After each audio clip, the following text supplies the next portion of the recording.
third day into the new year. This is KTN Newsdesk on this Friday afternoon. My name is Bonny Tunya and this is indeed news as it happens. We have a lot in store for you, including an update on Southern Sudan, so do stay tuned.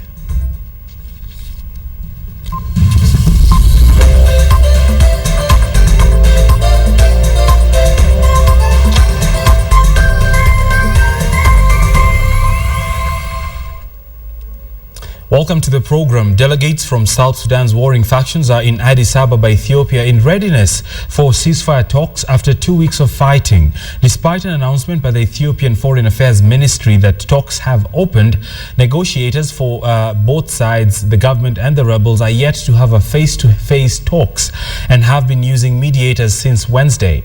Meanwhile, the U.S. Embassy in the South Sudanese capital, Juba, has ordered the evacuation of more staff from the country. According to Reuters news agency, an emergency message to U.S. citizens in the embassy's website said that the move was due to the deterioration of security situation in Sudan, announcing there will be an evacuation flight on Friday arranged by the Department of State.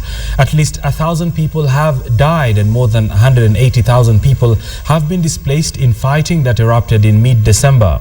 Aid workers are warning of a potential humanitarian crisis as tens of thousands of people are living without shelter, clean water and sanitation.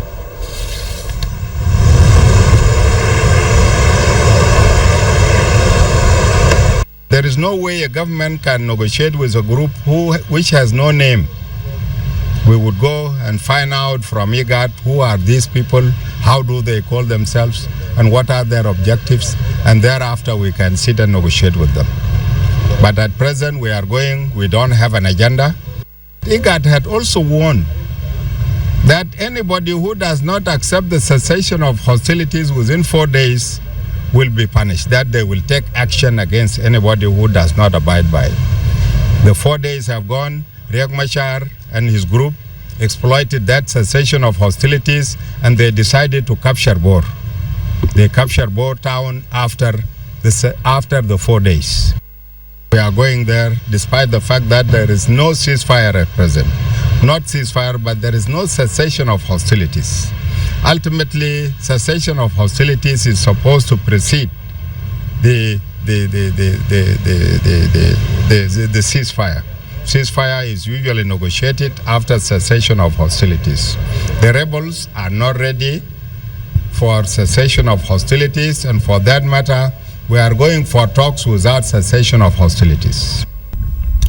Former head of civil service Francis Muthaura has thanked President Uhuru Kenyatta for appointing him as chairman of the Lapsset Corridor Development Authority. Muthaura assured the president that he was committed to the Lapsset project and that he had the required experience to deliver the dream of developing a second transport corridor that would link northern Kenya with neighboring countries like Somalia, Ethiopia and South Sudan.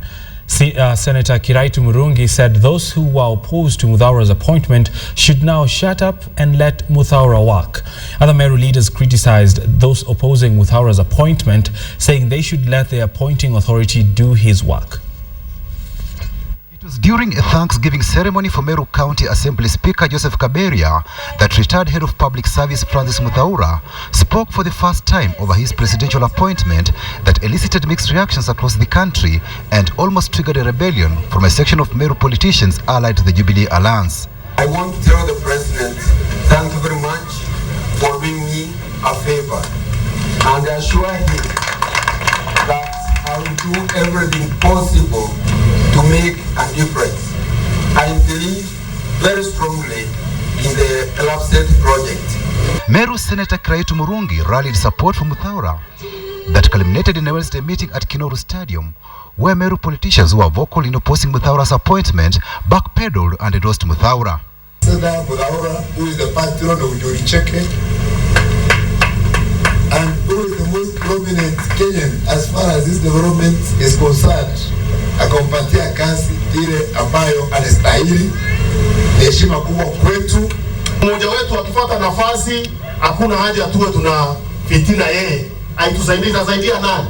With Ambassador Muthaura there, the Lapsset project is safe and sound, and in 3 years the people who are complaining will be quiet.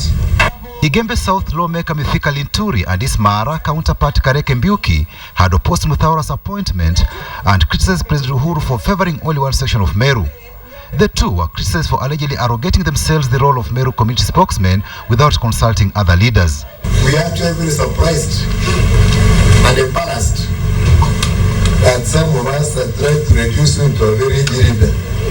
So whoever has been saying that Muthaura is not fit was speaking as an individual, was not speaking on behalf of the Meru people. The culture that is dangerous. Yani ukiona mtu ambaye ni mzee kuliko wewe akichaguliwa, unaanza kusema huyu mzee amechaguliwa akafanye nini. Remember, your children also see you as a very old person. Wanakuona wewe ni mzee sana. Kwa hivyo usifikiri ya kwamba unaona wengine ni wazee, kuna wale wanakuona hata wewe ni mzee zaidi. Ukisikia sisi tunapiga kelele, hatupigi kelele sababu hatutaki hizo viti. Tunasema Linturi alikuwa na jeshi yake ambayo ilikuwa inaongoza pande ile nyingine. Sasa Uhuru lete mali nyingine katika Meru ya pande ile ilikuwa inasonga. Kiraitu urged the leaders from the region to drop the debate on Muthaura's appointment and allow him serve the people of Kenya. He advised them to instead focus their energies on how to develop the county. Patrick Amimo, KTN. Head teachers in Garissa will be sacked if their schools continue to perform poorly. This pronouncement was made by Garissa Governor Nadhif Jama after Garissa posted some of the poorest performances in last year's Kenya Certificate of Primary Education examinations. Garissa County was ranked second last countrywide, just ahead of Mandera. It did not register any candidate in the top 100 best candidates list in the country. Out of the country's 7,507 KCPE candidates who sat for the exam, only 1,306 managed to score more than 250 marks.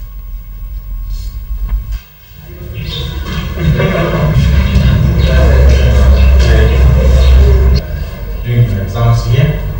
So tomorrow to our topic number 1. But the nation basically was lamenting. They were saying it was very much ahead of them. For us, those teachers who have stayed in schools for 4 or more years, and their schools have continued to underperform less than 200 points, would not need to carry that baggage any longer. So basically, those will have to go, and we have agreed that TSC, with our support, will do that. County government, we will give all financial support that may be required to hire new replacement teachers immediately. Following incidences of fire in Isiolo, the county is now set to acquire ambulances and firefighting engines to assist the emergency cases. Isiolo Governor Godana Doyo says it is unfortunate that the county has lost lives and property due to emergencies that could have been averted if the area had adequate disaster management equipment. The governor, who was presiding over the distribution of relief food and blankets to victims of a fire tragedy that left 27 families homeless at the Sokomjinga estate 2 weeks ago, added he will also ensure that the road network has been improved for easy access across the county. Kweli leo tumekuja tu kusema pole ya mwezi wa Machi ambao tutafikisha mwaka moja wa serikali ya ugatuzi. Tutakuwa na ambulances ambao itasaidia watu wetu, na tutakuwa na zimamoto ambazo inaweza kutusaidia wakati wa mkasa kama hiyo. The body of Ezekiel Barngetuni, a former member of parliament and a close ally of retired President Daniel Arap Moi, arrived in Eldoret town this morning ahead of a requiem mass and a public viewing of the body in Kapsabet's Kipchoge Keino Stadium. The body was flown to Eldoret this morning from Nairobi and was received by various leaders from the Rift Valley. Barngetuni, who was aged 92, who died in December 20th in Nairobi, will be buried this Saturday at his Lelkot farm. The Nandi County friends and family and leaders from all walks of life thronged the IC Milimani Church in Nairobi yesterday for the late Ezekiel Barngetuni's requiem mass. The leaders eulogized the fallen politician as a nationalist who embraced nationality. Asante sana. County governments ya Uasin Gishu na sisi zote tunamtambua kama kiongozi na sio kiongozi wa sehemu hii peke yake. Yeye alikuwa kiongozi wa Kenya na tunajivunia na kufurahia hiyo miaka amekuwa nayo kwa sababu amekuwa kielelezo. Mzee alitusaidia, amefanya kazi nyingi hasa kwa hiyo kaunti ya Nandi. Mimi najua mzee amefanya kwa Kenya mzima, na vile yeye ni mzee wa kaunti wa Nandi, sisi wenyewe tuliamua awe mzee ya kuheshimika kwa kaunti. There was anxiety when news filtered in that former Chief Justice Evans Gisheru had been reported missing at the Aberdares Country Club in Nyeri County at about 6 p.m. last evening. A search conducted by the police was carried out all night, and the former CJ was found at about 8:30 a.m. this morning, about 3 kilometers from the guest rooms where he had booked a room. According to the Central Police Operations Officer Ephantas Kiura, the former CJ had decided to take a walk in the club's forest but apparently lost his way. He appeared confused when he was found seated at a path in the forest this morning. Doctors who had arrived at the country club treated him before he was airlifted to Nairobi Hospital. Now, Gisheru had checked into the Aberdares Country Club with his wife and 2 children for a short stay.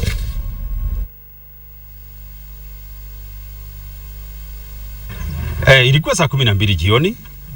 Yeye akafikiria yeye atembee tu gosturoro hapa karibu tu. Alafu yeye akiwa huko mahali alienda, memory ikapotea kidogo. Sasa akashindwa ku find his way back. Na kutoka hapo, kama wakati tulipata ripoti tukashughulika usiku yote, lakini wakati alikuwa kwa msitu kwa sababu ya giza ungeweza kumtrace, lakini leo asubuhi tumempata mahali alikuwa. So just how tall are you?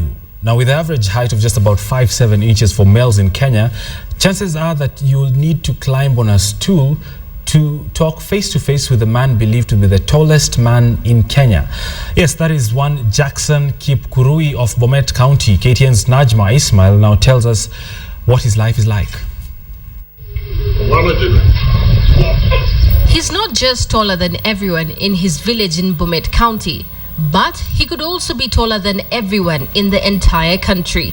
49-year-old Jackson Kipkurui is one of the few people in Kenya who have appeared in the Kenya Book of Records, and he's only a foot shorter than the tallest man in the world, Turkish-born Sultan Kosen, whose height stands at 8'3".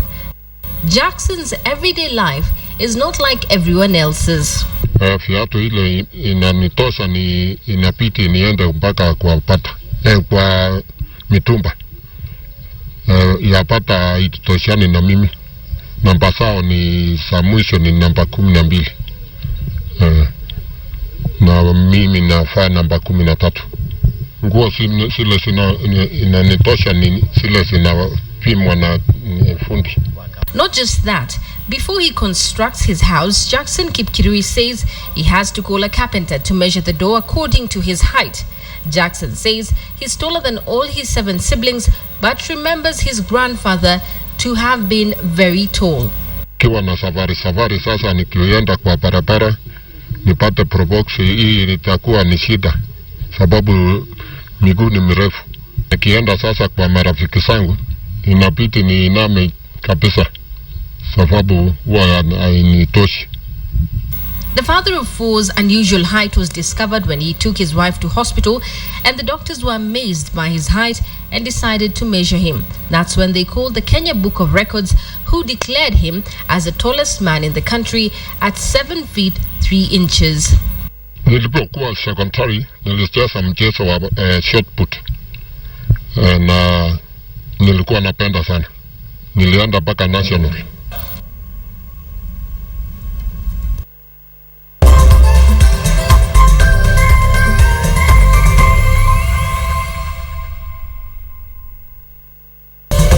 Welcome back. You're on the news desk. Now, an Italian Navy has rescued 233 people from an overcrowded boat in the Mediterranean Sea. The boat was at risk of sinking near the Italian island of Lampedusa. The Italian Navy launched the rescue because of the seas were rough with the migrant boat only 33 feet long and had no life jackets on board. Now, the immigrants from Eritrea, Nigeria, Somalia, Pakistan, Zambia and Mali were all moved safely. Many of the migrants are from African nations, while others have fled from war-torn Syria. More than 300 African migrants died in October after their ship sank off the island's shores. Days later, another 34 people died when their boat capsized between January and September of last year. 31,000 migrants are believed to have entered the European Union illegally by crossing the Mediterranean to land on Italian soil or the island of Malta.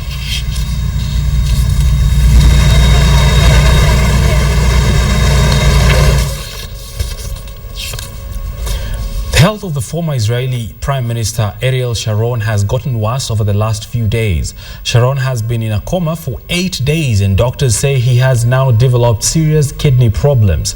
The career of the controversial soldier and a politician was cut short by a stroke in early 2006.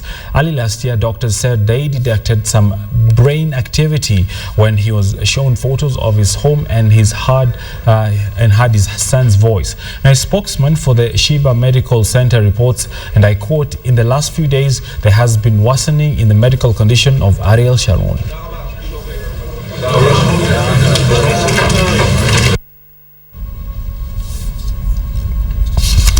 Right, we'll move on to other matters, but we'd like to correct that Ariel Sharon has indeed been sick for 8 years and not 8 days. Let's shift gears to sports now. And the annual Mapinduzi Cup tournament is on in Tanzania, with Kenya being represented by two Premier League teams, AFC Leopards and Tusker AFC. Now, AFC Leopards lost their first match of the tournament against Tanzania's Simba SC by a solitary goal, but Brewers Tusker edged out Ashanti United 1-0. Joshua Oyo struck the lone goal in the 23rd minute to see the Brewers jointly top Group C of the competition, with defending champions Azam FC of Tanzania, who edged out Spice Stars 2-0. Now, Ashanti were drafted in as a replacement for Yanga SC, who pulled out of the tournament citing lack of technical bench following their expulsion. Great, and on this third day of January, remember the website you need to be looking out for is standardmedia.co.ke for all the news that you see right here on the news desk and elsewhere. And also you can engage me on @KTN Newsdesk for any story that you do see here. My name is Bonny Tunya. Good afternoon.